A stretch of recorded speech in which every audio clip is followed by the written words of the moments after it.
Cultural determinism is the belief that the culture in which we are raised determines who we are at emotional and behavioral levels. This supports the theory that environmental influences dominate who we are instead of biologically inherited traits. Yet another way of looking at the concept of cultural determinism is to contrast it with the idea of environmental determinism. The latter is the idea that the physical world with all its constraints and potentially life-altering elements is responsible for the makeup of each existing culture. It is also used to describe the concept that culture determines economic and political arrangements. It is an idea which has recurred in many cultures over human history, from ancient civilizations through the present. Cultural determinism is a political and economic influence. There are a number of theories of social development that describe culture as the factor that determines all of the others.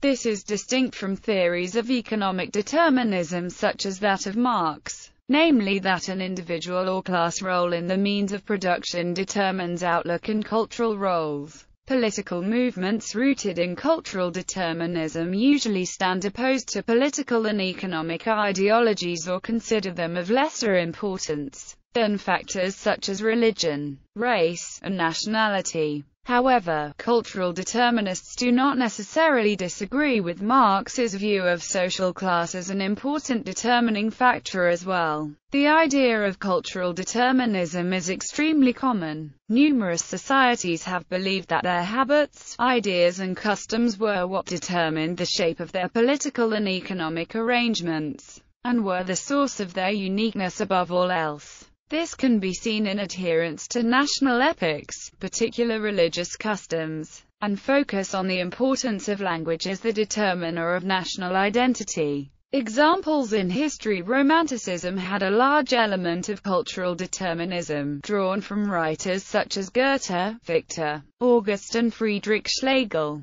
In the context of Romanticism, the geography molded individuals, and over time customs and culture related to that geography arose, and these, being in harmony with the place of the society, were better than arbitrarily imposed laws. In media theory, many writers take the position that political arrangements are determined by the mass media images that people see, and that these, by displacing other forms of culture, determine the economic and political arrangements. In modern conservatism, individuals such as commentator Patrick Buchanan and economist Robert Barrow argue that cultural norms determine the behavior of political arrangements. However, the cultural determinism of Buchanan and like-minded conservatives is currently a source of conflict among American conservatives.